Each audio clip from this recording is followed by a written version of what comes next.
আবার চলে এলাম আমি তোমাদের কাছে খুব সুন্দর একটি ভিডিও নিয়ে। এটা ছিল ভিডিওর ফার্স্ট পার্ট। তো ভিডিওটা সকলে দেখবে, আশা করছি ভিডিওটা তোমাদের খুব ভালো লাগবে। Hello friend, welcome to my channel রাজা পূজা ডেইলি লাইফ ব্লগ। তো আজকে ব্লগটা আমি এখান দিয়ে শুরু করছি।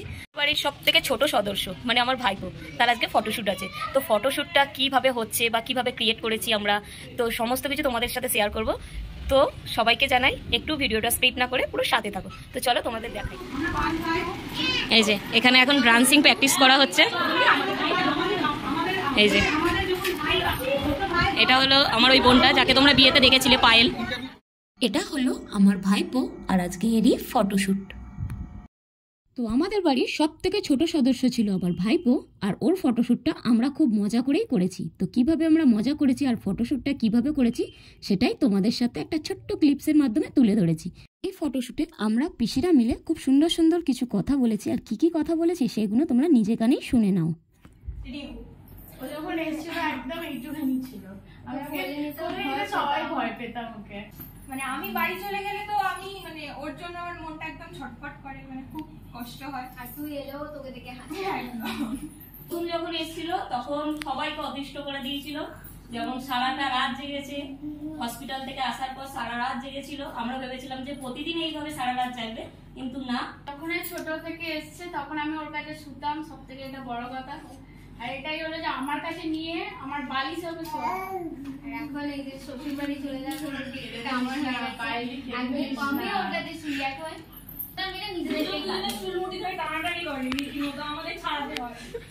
তো তোমরা নিজে কানেই শুনতেই পেলে তো পিসিরা কি সুন্দর সুন্দর ভাইপোর নামে কথা বলেছে।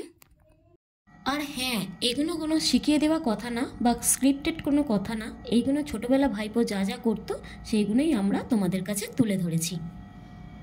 তো চলো পিসিরা ছাড়া আর কারা কারা এই সমস্ত কিছু ভাইপোর নামে সুন্দর সুন্দর কথা বলেছে আমরা দেখে নিই। আমরা হচ্ছে 5 ভাই। ওইটা হচ্ছে আমার বড় দাদা, আর এটা হচ্ছে আমার ছোট ভাই, সব থেকে ছোট। আমরা যেমন আমার যখন ভাই হয়েছিল আমি অনেকই খুশি হয়েছিলাম, ভাইকে দেখবো বলে খুব এক্সাইটেড ছিলাম। আমাদের কাছে যেই মানে খবরটা এসেছে তখনই আমরা শক হয়েছিলাম যে আমাদের ভাই এসছে। ভাই চেয়েছিলাম, ভাই এসছে, তাতে আমি খুব খুশি ছিলাম। তাতে আমরা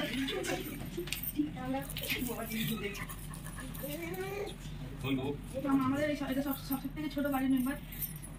আমাদের সব থেকে আদরের।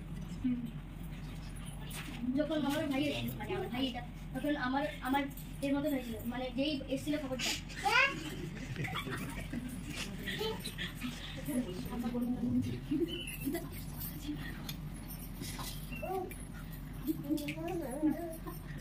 প্রথম যখন হয়েছিল ও একদমই মানে প্রথমে সপ্তাহগুলোতে ও একদমই রাত্রিরে অনেক জ্বালাতো, আর এখন আর জ্বালায় না, এখন রাত্রিরে জ্বালা শুরু। তো তোমরা দেখলে এইগুলো হচ্ছে আমার ভাইপো, আর এই ভাইপোরা ছোট ভাইপোর নামে সুন্দরভাবে কিছু কথা বলেছে। ওরা অনেকটাই ছোট, তাই প্রতিটা কথা ঠিক করে গুছিয়ে ভালোভাবে তোমাদের কাছে বলতে পারিনি, কিন্তু যতটা বলেছে মনের জোর দিয়েই বলেছে। এবার তোমাদের কাছে কথা বলতে চলেছে দাদু আর পিসোরা। বলবো যে কোনো একটা পরিবারে একটা নতুন সদস্য আসা মানে অত্যন্ত আনন্দের বিষয়, এবং আমাদের এই পরিবারের সব থেকে ছোট সদস্য হচ্ছে আমাদের রিহু বাবু, এবং যে আগামী কয়েকদিনের মধ্যেই মুখে ভাত হতে চলেছে। যখন এসছিল একদম ছোট্ট ছিল, আমরা কোলে নিতে পর্যন্ত ভয় পেতাম। এর আগে আমি দাদু পর্যন্ত হয়ে গেছি, মামা হয়েছি, কিন্তু এই প্রথম পিসামশাই হওয়ার আনন্দ মানে মুখে ব্যক্ত করা যাবে না। আগামী দিনের জন্য সবাইকে অনুরোধ করব, শুভেচ্ছা জ্ঞাপন করবেন যাতে অনেক বড় হতে পারে। আর এরপর দাদুকে বলার জন্য কিছু বলবো। আমার ছোট নাতি হয়েছে, খুবই খুশি, যেন ভালো থাকে। ওর ভাত 28 তারিখে, সবাই আশীর্বাদ করুন যেন ভালো থাকে।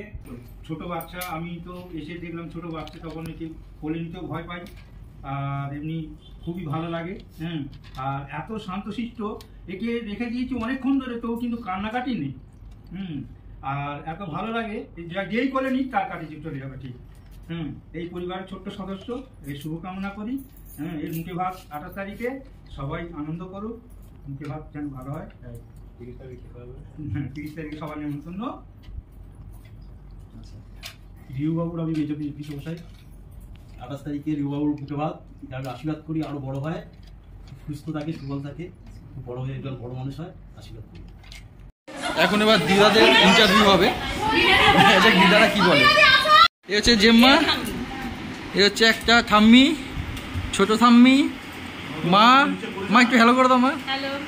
এটা হচ্ছে বড় ঠাম্মি, এ একটা ছোট ঠাম্মি, হ্যাঁ এটা ছোট ঠাম্মি, সবার থেকে ছোট। আর এই হচ্ছে আমাদের রিহু বাবু। ঘুম পেয়েছে বাবা?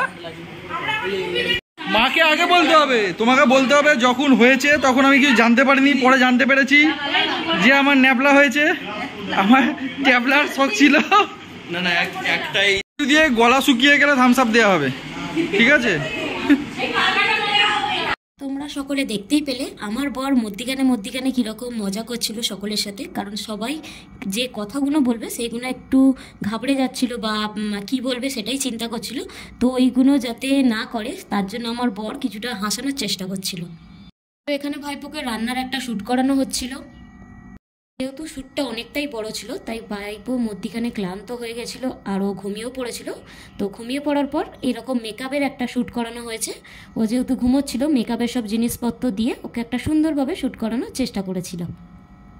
এই শ্যুটটা আমাদের 2 দিন ধরে হয়েছে, আর শ্যুটের কী ফটো তোলা হয়েছে সেগুলো দেখে নাও তোমরা। তো চলো, ভালো লাগলে লাইক করে দিও, শেয়ার করে দিও, কমেন্ট করে দিও। ফিরে আসছি এর আবার দ্বিতীয় পার্ট নিয়ে। দ্বিতীয় পার্টটা আরও মজাদার হতে চলেছে, তার জন্য কী করতে হবে, আমার চ্যানেলটাকে ঝটপট সাবস্ক্রাইব করতে হবে। দেখা হচ্ছে পরবর্তী ভিডিওয়। Thank you for watching.